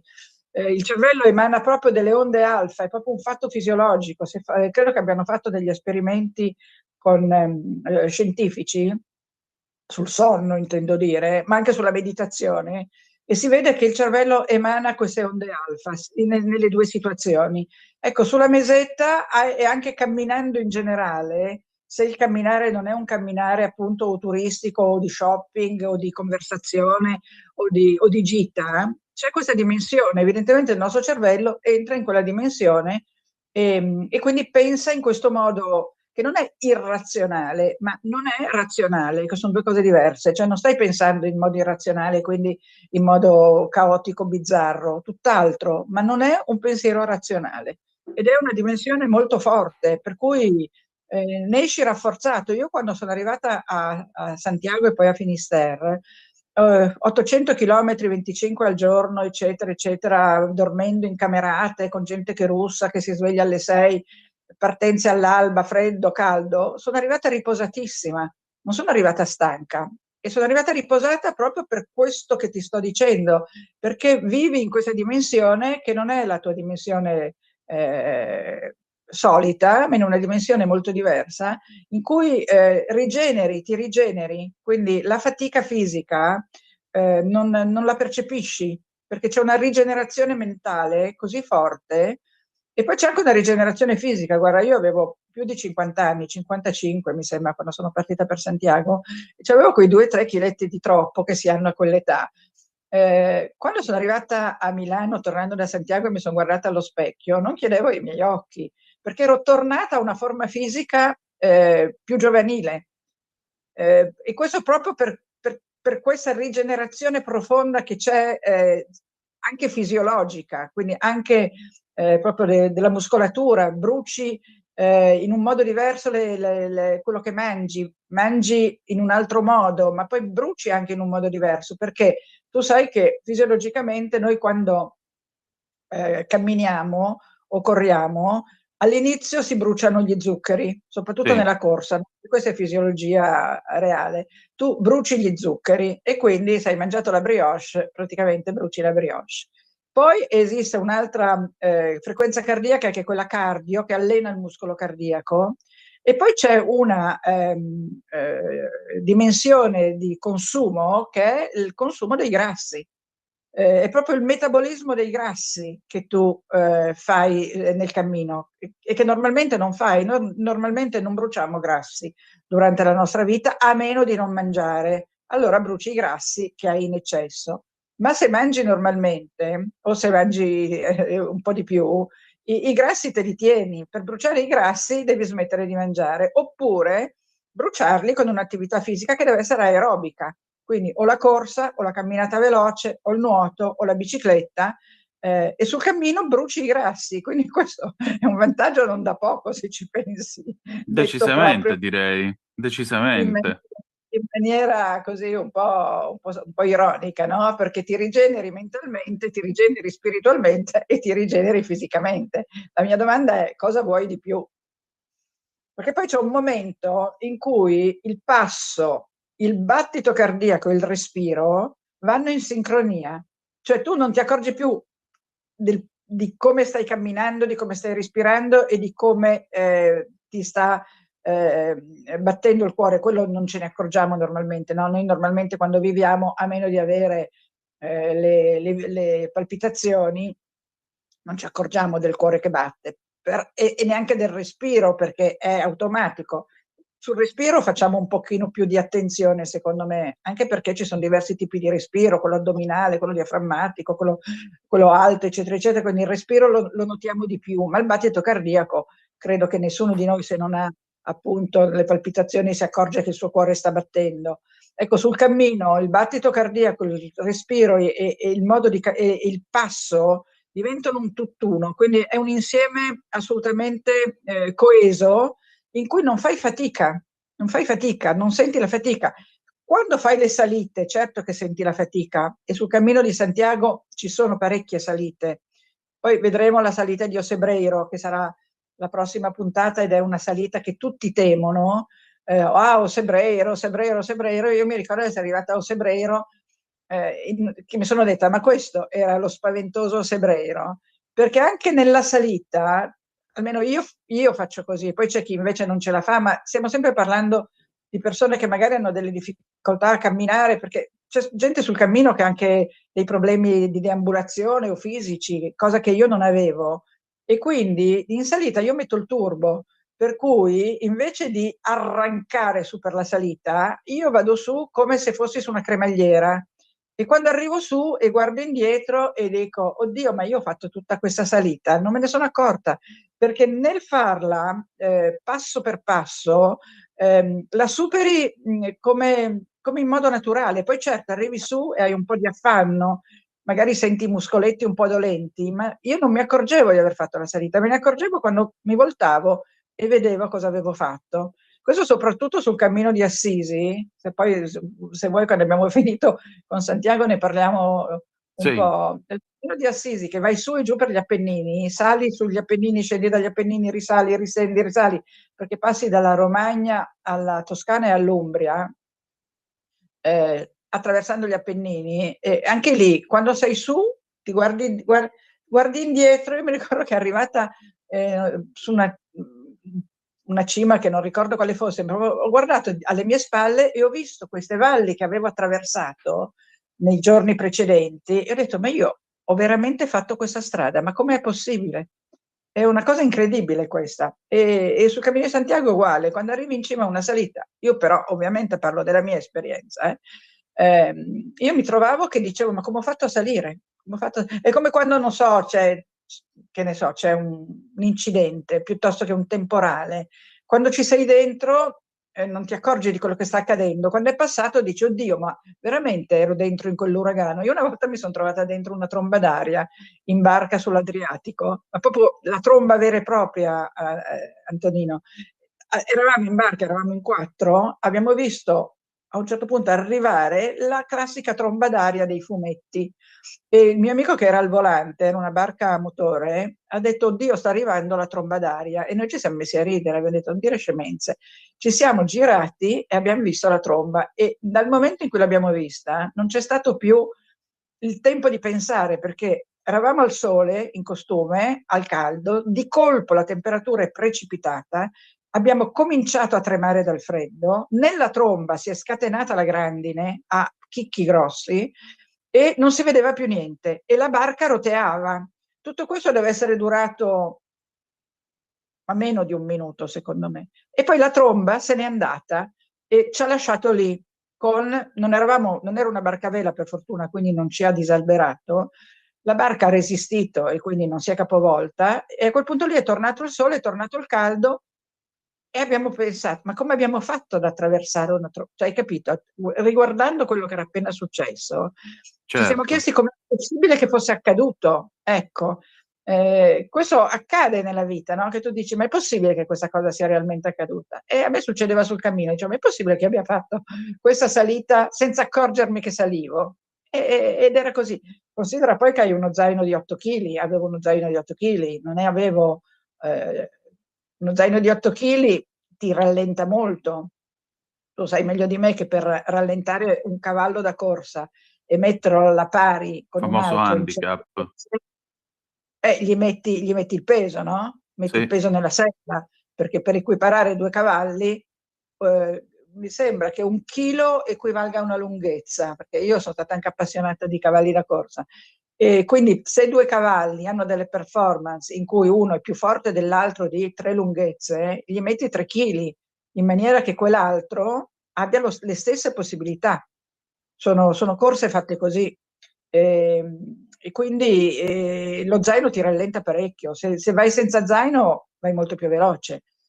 Io credo che con lo zaino non puoi superare i 4 km all'ora, sto parlando in piano, 4,5. Senza zaino puoi fare 5,5, 6 km, 5,5 senza problemi. E poi non passare alla camminata veloce, ma in una camminata normale. 4 km con lo zaino li fai tranquillamente, senza zaino guadagni diverse lunghezze. Poi volevo dire una cosa, qui vediamo appunto la cattedrale di León. León è una cittadina stupenda, noi abbiamo dormito dal convento delle Benedettine, che è l'unico posto che ho trovato dove i dormitori erano divisi uomini e donne. Normalmente sul cammino non si fa differenza, uomini, donne, cani, bambini, tutto quello che c'è, si dorme tutti assieme. Invece lì era diviso, con l'eccezione di chi poteva dimostrare di essere sposato. Allora quelli potevano dormire insieme. Poi ce ne siamo andati da León. Volevo anche dire che alcune foto come questa sono foto prese dal web, perché purtroppo io ho perso in una memoria che non si è più aperta, una memoria esterna che non si è più aperta, ho perso molte foto. Quindi quando preparo queste trasmissioni vado a cercare sul web le immagini per farvi vedere le cose, perché se no non avremmo modo di vedere le cose. E quindi abbiamo lasciato Leon con Lalla e siamo andate dove siamo andate? Beh, appunto c'era Casa Bottines, l'hai fatta vedere, di Gaudì a Leon. Certo. E Leon lo ritroveremo ad Astorga. Da Questa era Leon, Casa Bottines. tra l'altro non so se hai visto, io l'ho visto al telegiornale, che alla Sagrada Famiglia di Barcellona hanno completato la parte apicale, che mi sembra sia una grande croce greca che Gaudì non è riuscito a vedere costruita. Io non so come Gaudì abbia potuto concepire quelle cose lì, Casa Batlló, casa la cattedrale, casa questa. Che fantasia sfrenata aveva quell'uomo, e ha trovato artigiani che gli hanno fatto delle robe pazzesche. La Sagrada Famiglia è una cosa da rimanere veramente senza parole. Cioè, se non esistesse realmente e non la vedessi coi tuoi occhi, penseresti che è un'illustrazione, perché che nessuno ha potuto concepire una cosa così e nessuno ha potuto realizzarla. E invece è così. E sul cammino di Gaudì trovi tante tracce. Come si chiama? Da Leon si passa da un paesello che si chiama Vilar de Mazzarife e poi si arriva ad Astorga. Ad Astorga, appunto, c'è ecco, la Palacio Episcopal de Gaudí. Vedi? Anche questa è una foto presa dal web. Purtroppo l'abbiamo trovato chiuso. Sia a Casa Bottines che qui c'è un museo Gaudì. Abbiamo trovato tutto chiuso perché siamo arrivati alle 6 di sera e quindi ci siamo limitati a guardarli da fuori. Di fronte al Palazzo Episcopale c'è una panchina con una scultura che rappresenta Gaudì. Credo di avertela mandata. Sì. Ora la tiro via, eccola qua. Vedi? Questo qui è Gaudì, immortalato nel bronzo davanti al suo Palazzo Episcopale. Morì finendo sotto un tram, per riallacciarci alla cronaca, alla purtroppo spiacevole cronaca meneghina di questi giorni. È morto sotto un tram, Gaudì? Sì, finito sotto un tram. Ah, ma figurati, come la povera, come si chiama la pittrice messicana? Frida Kahlo? Frida Kahlo. E poi al Monumentale c'è una statua bellissima fatta da Arturo Martini di una ballerina, Irina Lukasevics, che è morta anche lei sotto un tram. Si vede che morire sotto il tram non è così infrequente. No, con la tragedia di Milano non voglio neanche parlarne, è spaventosa. Alla fine riposino in pace i morti e si curino bene i feriti, ma poteva essere una tragedia molto peggiore. Certo, decisamente. Poteva essere una strage. Pensa se, che ne so, se stesse passando un gruppo di turisti, una scuola in gita, ma poteva essere una strage, invece così, vabbè, poverini i morti e i feriti, ma insomma è stata contenuta. Adesso vedremo se poi è stato un malore del conducente, mi sembra la cosa più... Sì, lui dice di aver sentito un dolore a una gamba e poi di non aver visto più nulla. Sì, non è riuscito a azionare come si chiama, lo scambio, poi aveva saltato una fermata andando velocissimo, quindi forse sì, era... Però dovrebbe esserci questo meccanismo sui tram che si chiama l'uomo morto, no? Sì. Perché il tram c'è una persona sola, non è come l'aereo che è il copilota. E quindi se una persona sola ha un infarto, un ictus, quello che è successo a questo qua, deve essere un meccanismo di sicurezza che che si chiama l'uomo morto, che credo sia un segnale che il pilota deve dare a una centrale operativa ogni X, ma tipo ogni 4 secondi, una cosa così, che se il pilota non lo fa per 3 volte scattano i freni di emergenza e il mezzo viene frenato, ma qui non è successo. Vabbè, torniamo ad Astorga. Ad Astorga, a parte Gaudì, siamo andati poi a mangiare al ristorante Gaudì, che dovresti averlo da qualche parte. Sì, vediamo un po', dovrebbe essere questo qui, sì. Ecco, questa è una foto che ho fatto io invece. Il ristorante lussuosissimo, come vedete, e anche però il menù del pellegrino. Cioè i pellegrini sul Cammino di Santiago, in tutti i posti belli e brutti, vengono accolti a braccia aperte. Fai conto che a Santiago c'è un albergo lussuosissimo che si chiama Los Reyes Católicos, che sono poi Isabella d'Aragona e il marito, quelli della, come si chiama, del delle Tre Caravelle, della scoperta dell'America, i re cattolici, questo albergo lussuosissimo, tutte le mattine i primi pellegrini che arrivano a Santiago hanno diritto al breakfast gratuito nella sala dell'albergo, e come si arriva un po' laceri e contusi, insomma, è molto carina questa cosa, no? Direi. In tutti i ristoranti hai il menù del pellegrino, ti siedi, mangi in mezzo a quelli che spendono magari 100 euro, tu ne spendi 12 o 13. Senti, a Lourdes il menù del pellegrino inevitabilmente propone pollo, cotoletta di pollo e patate fritte, invece qua nel menù cosa c'è? No, allora il menù del pellegrino di solito è sopa, vale a dire zuppa, che può essere di lenticchie molto spesso, ma può essere anche una zuppa di verdura, oppure riso arrosto. Poi c'è o la cotoletta di pollo, oppure c'è il bacalao. Sì. Però vedi, la cotoletta di pollo come a Lourdes. Sì, esatto, è buonissima e la trovi dappertutto, però trovi anche il pollo al pomodoro, il pollo in umido, trovi poi il bacalao per l'appunto in tutte le sue forme, poi di solito ti danno il budino Sì. confezionato. Sì, Non è anche mai quello, budino, sì, e questo è il budino, sì. Esatto, e poi ti danno però il vino de mesa, il vino da tavola. Quindi No, c'hai quello anche a Lourdes no. No, a Lourdes no. A Lourdes Astemi. E quindi ci siamo andati al ristorante Gaudì, ci siamo fatti un'ottima cena e poi abbiamo proseguito. No, ad Astorga c'è una leggenda carina che è il ponte di Orbigo, che si chiama il Paso Honroso. Ci sono due donne che si incontrano sul Paso Honroso, vedi? E questa foto l'ho fatta io, è emblematica perché cosa succedeva sul Paso Honroso? Sul Paso Honroso era successo nel 1434 che un Don Suero de Quiñones, che era un cavaliere, con degli amici spiritosi, ma non troppo, avevano deciso di piazzarsi sul ponte di Orbigo e di fare un paso honroso, cioè un passo oneroso. Quindi chiunque passasse su quel passo incontrava i cavalieri di Don Suero, per un mese dovevano sfidare a duello i cavalieri di Don Suero. Naturalmente non le donne, ma gli uomini dovevano...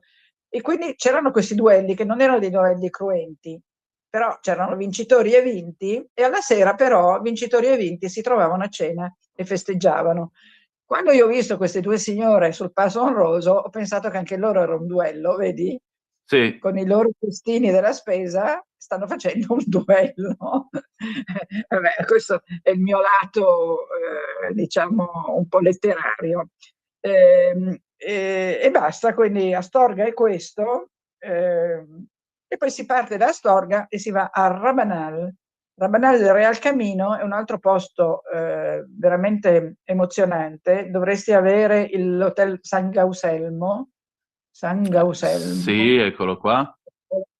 Ecco, questo è Rabanal del Camino, cioè è tutto questo è il villaggio, lo attraversi, hai delle case sulla destra e sulla sinistra, una chiesetta, e hai il rifugio che è la confraternita di St. James. Non so se ti ricordi che ti ho detto che tutti i paesi hanno una confraternita sul cammino. È di Perugia ed è a San Nicolas de Puente Fitero, ne abbiamo parlato la settimana scorsa o quella precedente, poi c'è la confraternita tedesca, la confraternita francese, e questa è la confraternita di St. James. Gli Hospitaleros erano, come si chiama, due inglesi ovviamente, e si chiamavano, aspetta che dico come si chiamavano, Maggie e John, molto simpatici. Alle 5 ci hanno servito il tè. Rabanal è in alto e quindi faceva freddo, era già a fine settembre, quindi c'era il camino acceso. Peraltro era assolutamente sobrio, non c'era nessun lusso, però c'era il camino acceso, c'era la sala di lettura. John e Maggie erano molto, sei proprio quegli inglesi da film, che parlavano italiano con l'inflessione come Maggie Smith, ecco. Sì. E lì tipo Carla, gradisci un po' di tè, magari? Così? Cosa? Parlavano un po' Sì. così. Carla, gradisci il tè con i pasticcini? il tè con... sì, esattamente. Anche un po' di latte? Sì, esatto, anche i pasticcini erano inglesi. Sai che gli inglesi mettono prima il latte e poi Sì. il tè, perché nella tradizione inglese le tazzine di porcellana erano così fragili che se mettevi il tè bollente rischiavi di romperle. E oggi non è più così, ovviamente. Allora mettevi prima il latte e poi arrivava il tè, che così la tazzina non si rompeva. E quindi anche lì prima il latte, poi il tè, i piccoli biscottini di Maggie e John. È stata un'esperienza inglese sul Cammino di Santiago molto carina. Lì poi lì poi c'è la famosa quercia che sul Cammino di Santiago di Buon Cammino del nostro amico dal film. Io la Cruz de Hierro. No, la quercia che si vede a un certo punto, loro abbracciano una grande quercia, una quercia centenaria. Sì, no, che non era ce l'ho. no, non te l'ho mandata perché non ce l'ho, però sul Buen Camino, ecco, si chiama la Roble de los Peregrinos, è un'enorme quercia centenaria, gigantesca, che non riesce ad abbracciarla, la devi abbracciare in tante persone, e nel film Buen Camino la si vede, quindi chi va a vedere il film noti la Roble de los Peregrinos, ed è Rabanal. A Rabanal era il compleanno di Lalla, era il 2 ottobre, e quindi siamo andati a mangiare al ristorante, invece di mangiare al menù del pellegrino, invece di mangiare a San Guaselmo con Maggie e John, siamo andati al ristorante. E la cosa divertente è che sai che a me piace sul cammino raccontare anche le ricette, no? E Rabanal, allora la zona di Rabanal, tutta la zona si chiama Maragata, è proprio il nome geografico.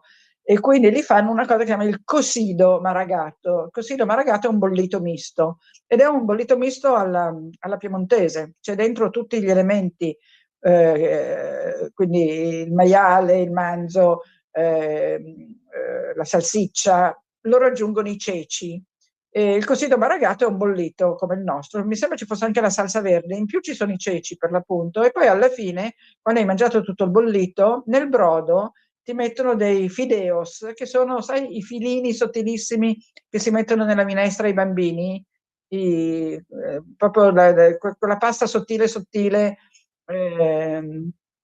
che i fidelini credo che si chiamino in italiano, e quindi alla fine ti mangi anche questi fidelini. Poi abbiamo bevuto un ottimo vino perché era il compleanno di Lalla, ci siamo fatti un buon dessert e quindi abbiamo festeggiato il suo compleanno. Rabanale è quel villaggio che vedi. Dalla chiesa, quando siamo arrivati, uscivano il canto della compieta, del vespro.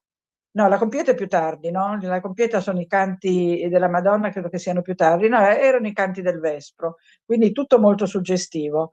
E poi dopo Rabanal trovi appunto la famosa Cruz de Hierro, di cui abbiamo parlato tante volte, e la foto dovresti averla. Sì, la Cruz de Hierro. Ecco. No, volevo dire un'altra cosa, aspetta, perché... O anche il ganso, chi è il ganso? Il ganso o Maison Cowboy era sulla strada dopo la Cruz de Hierro, credo. Aspetta, dov'è che era? Non me lo ricordo, vabbè, ma non è tanto importante. Era il ganso, sì, era prima tra Astorga e Rabanal, era appunto il compleanno di Lalla, per quello mi ricordo che tra Astorga e Rabanal che siamo fermati anche lì a festeggiare il compleanno di Lalla. Si chiama Maison Cowboy ed è quello che vedete.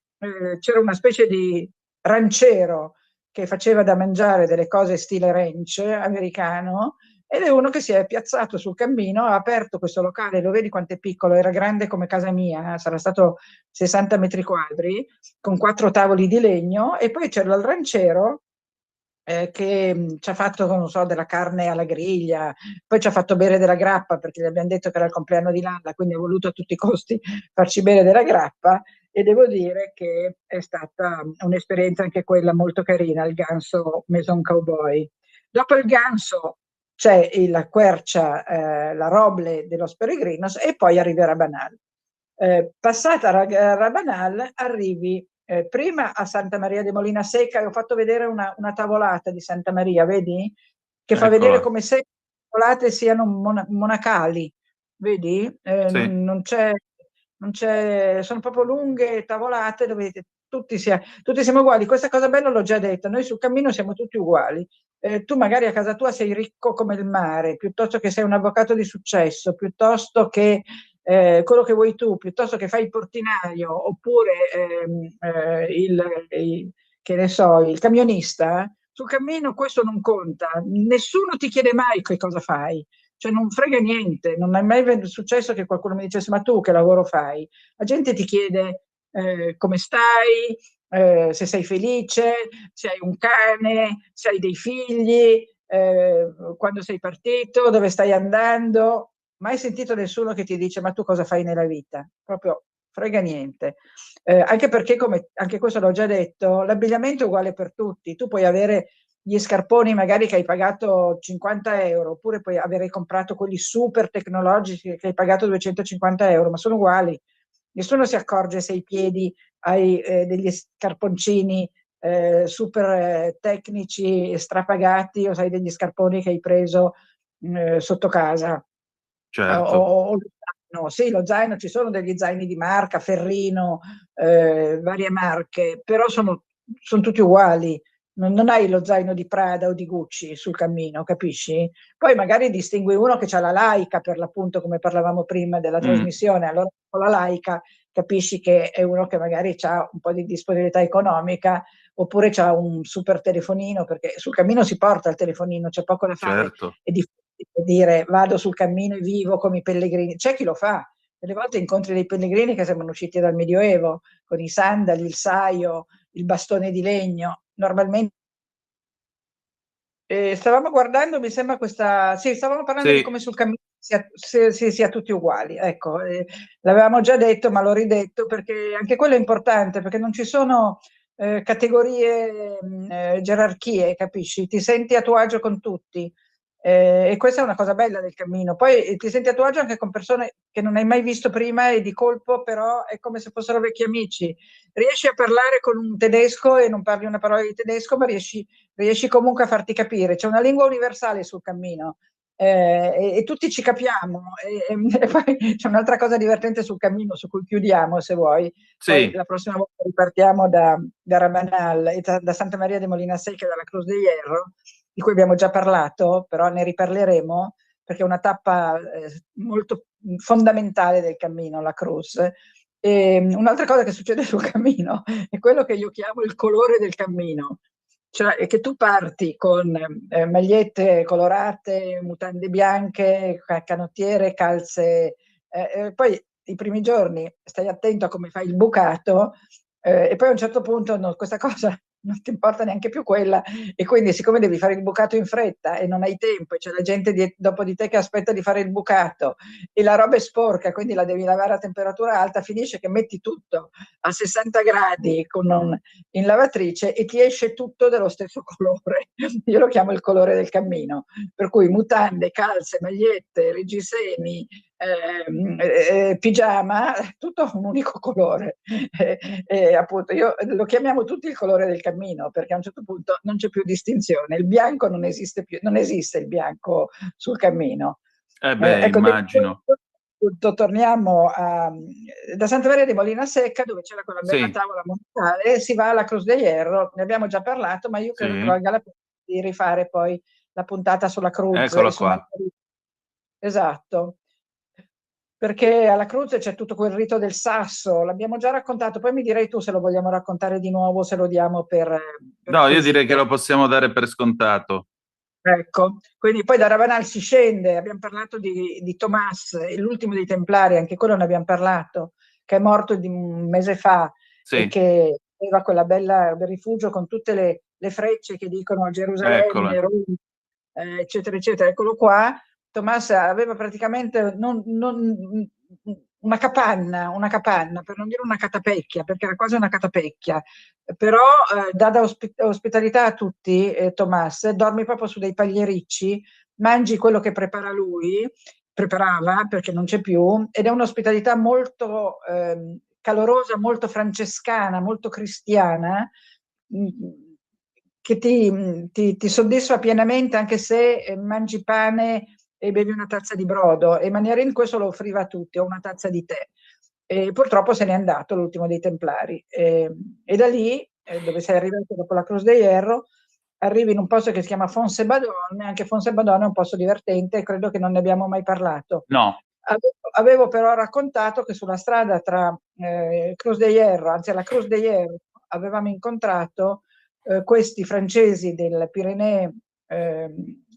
Pirenei che portavano una Joliette. La Joliette è una lettiga su cui ci sono delle persone che non possono fare il Cammino di Santiago perché sono invalide o disabili addirittura, e ci sono dei ragazzi, questi erano francesi, che trasportano questa lettiga che poi ha delle ruote, perché per andare in salita ci sono le ruote che ti aiutano, nei tratti dove non c'è, dove puoi, usi anche le ruote, e questa Joliette è stata inventata proprio per i pellegrini di Santiago, e permette a tutti, anche a chi non può farlo fisicamente, e mi ricordo che alla Cruz de Hierro hanno tirato giù da una Joliette un ragazzo che evidentemente aveva una forma muscolare, scheletrica, molto grave, per cui non si muoveva da solo, ma l'hanno proprio tirato giù in due e l'hanno portato fino alla Cruz de Hierro, perché la Cruz de Hierro è in una montagnetta fatta tutti di sassi, quindi la Joliette non ci può salire,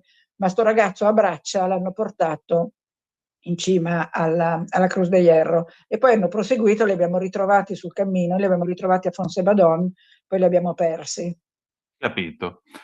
Carla, allora, per questa settimana noi ci salutiamo qui, e che dire di più, io ti ringrazio come sempre per questo grande senso di umanità che metti nel raccontare questo viaggio, e grazie perché arriva a tutti gli ascoltatori.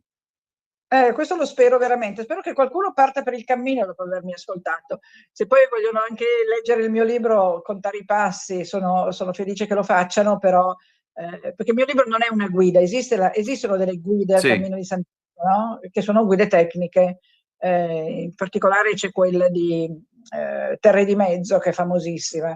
Poi ci sono dei libri sul cammino, il mio è uno di quelli, può piacere o non piacere, possono esserci anche di molto più recenti e molto più letterari, però insomma questo è il mio. Molto bene. Grazie Carla. Bacione.